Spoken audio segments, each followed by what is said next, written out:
दोस्तों नमस्कार। Nexon news के खास बुलेटिन में आपका स्वागत है। दोस्तों आज हम बात करेंगे दुनिया में जो सबसे ज़्यादा चर्चा हो रही है इजराइल और पैलेस्टाइन के बीच में जो युद्ध चल रहा है उसके बारे में बातचीत करेंगे। मुझे ये नहीं समझ में आ रहा कि युद्ध इजराइल और फिलिस्तीन के बीच में चल रहा है, लेकिन सबसे ज़्यादा चिंता हमारे देश के मीडिया को, हमारे देश के प्रधानमंत्री को, हमारे देश की सरकार को है। हमें ये नहीं समझ में आ रहा कि इजराइल से और फिलिस्तीन से इंडिया का क्या मतलब। ये बात तो सही है कि युद्ध नहीं होना चाहिए, लेकिन इसमें हम इजराइल के पक्ष में खड़े हो जाएं और फिलिस्तीन जो कि 30 लाख की आबादी वाला एरिया है वहाँ पर उस पर जुर्म ढाए जा रहे हैं और हम पक्ष ले रहे हैं इजराइल का। इसका मतलब ये तो नहीं है कि हम दोस्ती में अपने अपने एथिक्स को भूल जाएं। हमें हमेशा हमारे धर्म ने ये सिखाया है कि कमज़ोर आदमी का साथ देना चाहिए, हर किसी के साथ समान व्यवहार रखना चाहिए। लेकिन आजकल का जो ट्रेंड चल रहा है उसको देख के लग रहा है कि इजराइल जो कि पिछले 70-80 साल से फ़लस्तीन के बीच में जो युद्ध चल रहा है उसको गाए बगाए इजराइल उसके भूभाग पे कब्जा करता जा रहा है। लेकिन उसकी मदद के लिए और देश जिस तरीके से खड़े हो रहे हैं उसको देख के नहीं लगता कि देश दुनिया में मजलूम आदमी का कोई सहायक नहीं होता, कोई मददगार नहीं होता।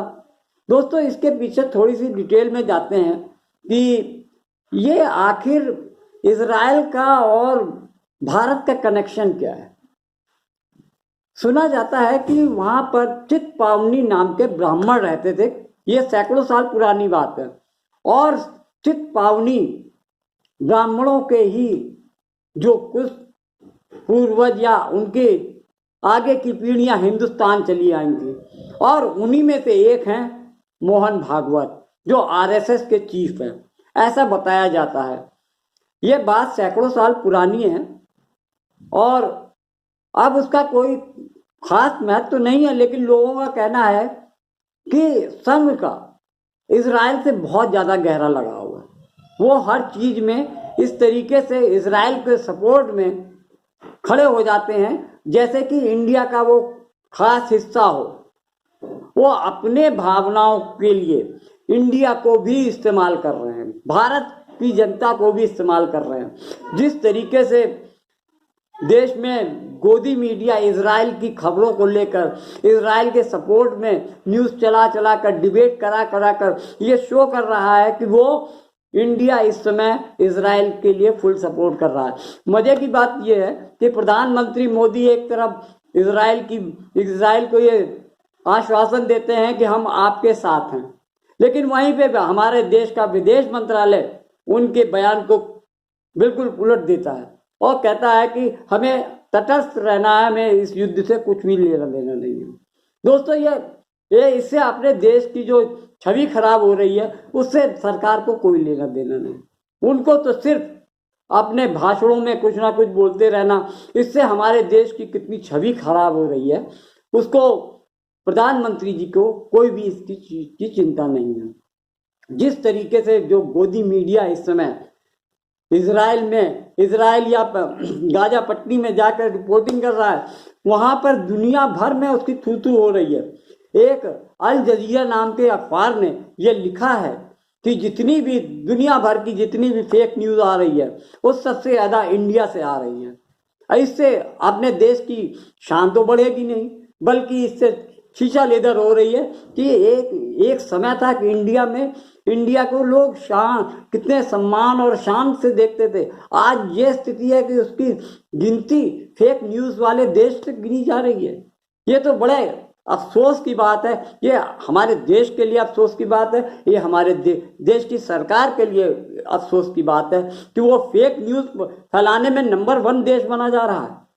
सबसे बड़ी चीज़ तो यह है कि हमारे देश में जो मीडिया है जिसका काम है सही बात को परोसना, लेकिन आज वो अपने कर्तव्यों से विमुख हो गई है और सरकार की चरण चुम्बन बन गई है। कि सरकार ने जो आदेश कर दिया उसमें अपनी बुद्धि विवेक का इस्तेमाल नहीं करना है, बल्कि वो थ्रो आउट जैसा कहा गया है बिल्कुल वही फॉलो करें।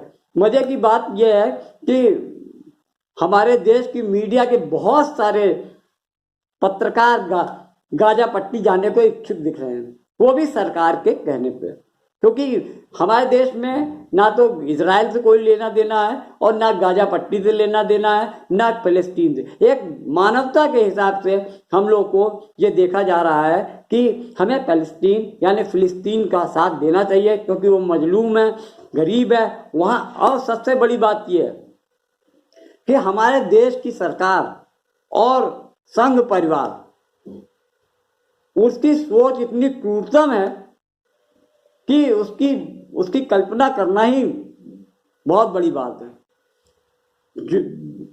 दूसरे विश्व युद्ध के समय में जब यहूदियों पर हिटलर ने अत्याचार किया था, उनके घरों से निकालकर उनको बेघर किया था, उनके कत्लेआम कराए थे, तब संघ, हमारे जो आरएसएस का संघ था, वो हिटलर के पक्ष में खड़ा हो गया था।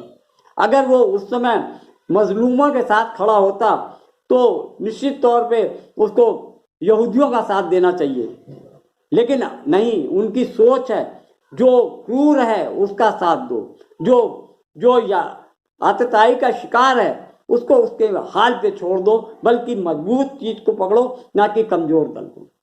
वही चीज आज ये स्थिति है कि आज इजराइल में यहूदी मजबूत हैं और पैलेस्टाइन वाले फिलिस्तीनी लोग कमजोर हैं। तो इस चक्कर में वो यहूदियों के पक्ष में खड़े हो गए हैं, इजराइल के पक्ष में खड़े हो गए हैं हमारे देश के प्रधानमंत्री और आरएसएस के संघ चालक मोहन भागवत जी।